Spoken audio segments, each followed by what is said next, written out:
background, why it's so important for us to spread joy this time of year. And it's not what you think. It's not, the deck the halls kind of joy. Riley has a love-hate relationship with November. It's mostly hate, I think. It is. I call November the Bermuda Triangle of the year for me. Yes. So she already had that happening. And then yesterday, I had to go to 2 dentists with my 7-year-old. There was a tooth pull extraction, infection. This morning, my radiator started leaking, and I texted Riley and I said, I'm feeling very 2020 vibes, where it's just like, I'm just going to start laughing because this is crazy. Like, what's even happening? And she's like, yeah, we are in laughing, crying zone. And I actually think laughter from tears or tears from laughter, like, it really doesn't matter which way you go, is my favorite emotion. And I am totally stealing that from Steel Magnolias, but I love it. Yeah.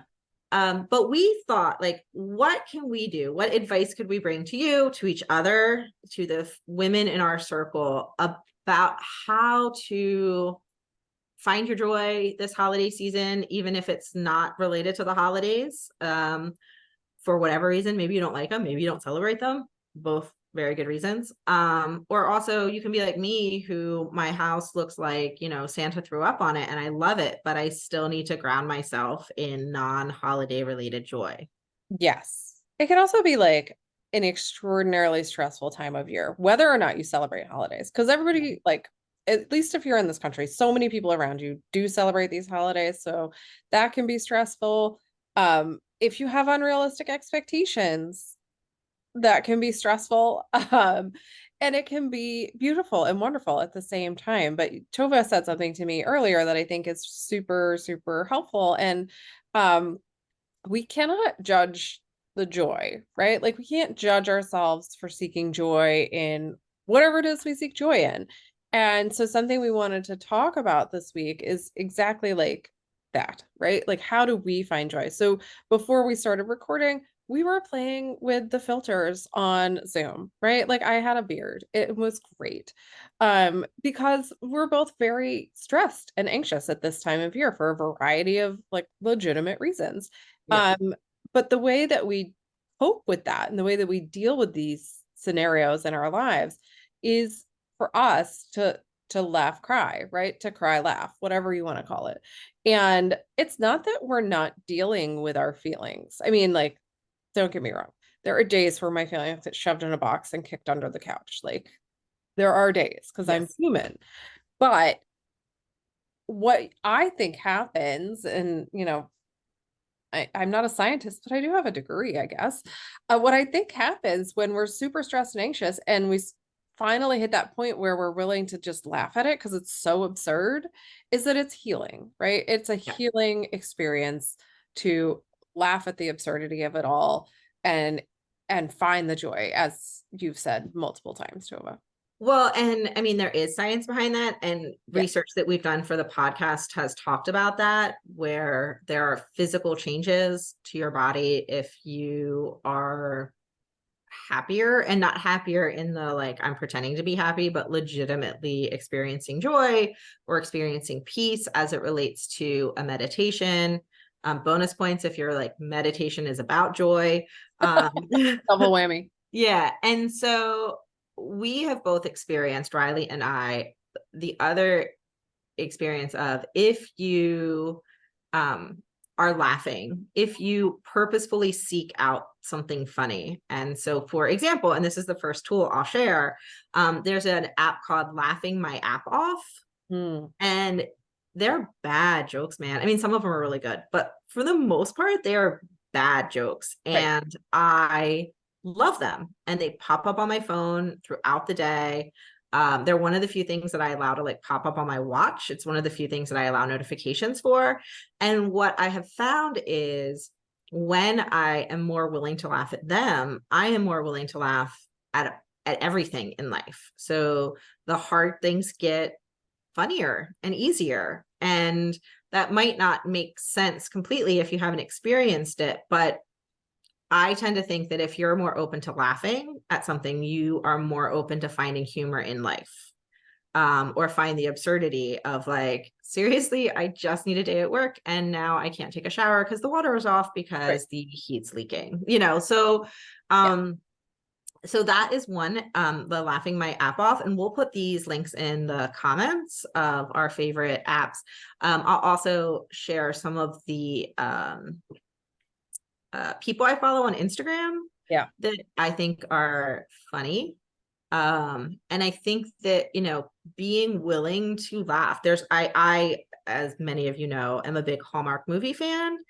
And I listen to a podcast this time of year that breaks down all the Hallmark movies, and they are hilarious. I mean, Riley knows I tell her about it incessantly this time of year, how funny they are. But it's I'm walking outside, as I do pretty much every day, and I laugh out loud, like I'm walking along laughing at these guys. And so I think finding ways to laugh. And I think it's really important, especially this time of year, because there's a lot of grief this time of year that people deal with. Yeah. Whether it's missing a family member or missing a marriage or just being stressed because you're grieving that maybe your life doesn't look like you wish it did, or maybe you're grieving goals you haven't reached, or whatever it might be. And it's really hard to be happy when you're grieving, but you can feel joy and you can laugh at silly jokes. And I think that they're really, really important to do that. Yeah, you can find perspective, right? And that doesn't negate the experiences you're going through or whatever it is you're grieving. And I think you mentioned something super important, and that is you can be grieving the expectation of what might have been, or like how you thought it would go, or who you thought people would be in your life. And so we can be grieving these sort of like abstract like concepts, right? And that I find to be even harder, because if people ask you like, why are you sad? Why are you upset? And you're like, well, I just thought that, you know, I would have a better relationship with my siblings by now or whatever. Um, and you're grieving that, right? That it's not come to pass and maybe it never will.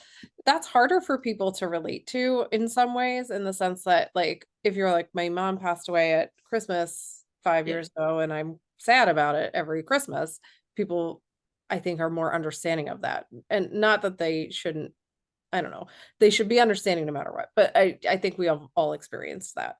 And so finding ways to sort of lift yourself up through all of it while allowing whatever feelings you're having to happen is really what we're talking about. And so, like Tova said, you know, there's the Jokes app, which is very cool. There's all kinds of apps. There's apps that pop up mantras. I apparently have downloaded all the mantra apps, and I know, I realized I had a bunch. they all pop up on my phone at various parts of the day telling me you know, important mantras to think about. And it's a great way to just sort of snap yourself out of or into Yeah. whatever sort of experience you're going through. And I think we've mentioned this, but I'll mention it again. There's all kinds of meditations you can do. You can take a walk outside. You can meet somebody for coffee that you haven't met in a while and look at like funny Instagrams in real life, as opposed to just sending them to each other.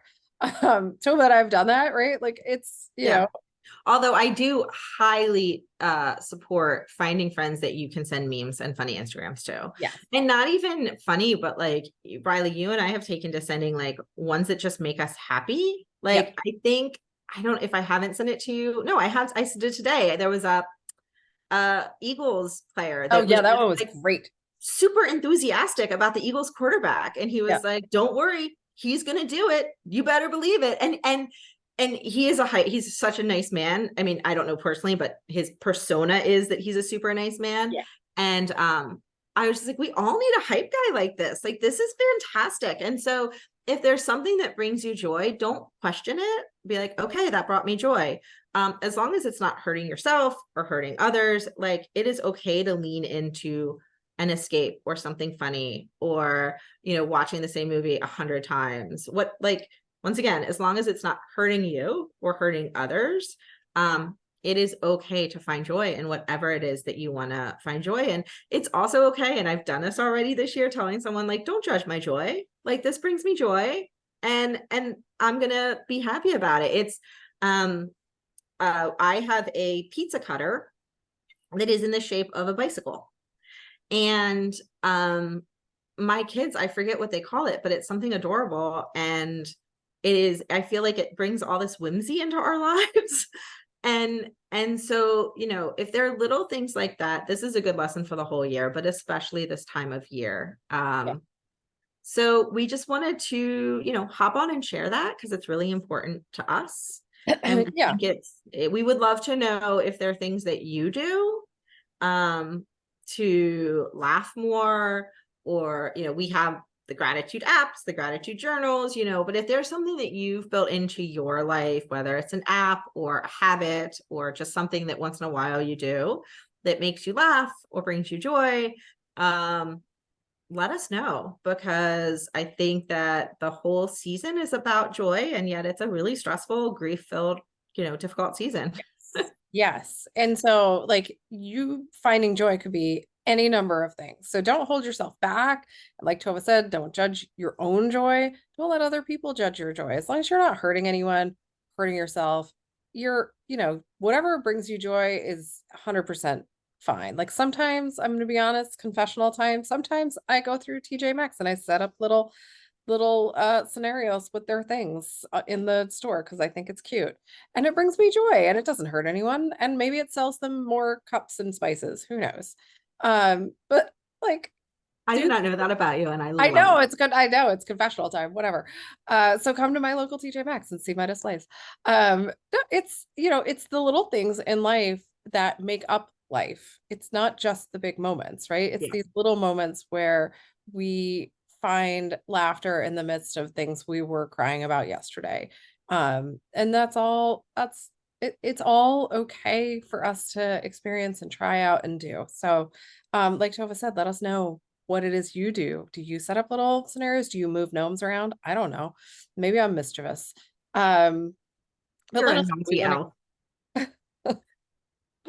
All right. We will talk to you all again very soon. Thanks, everybody. Bye.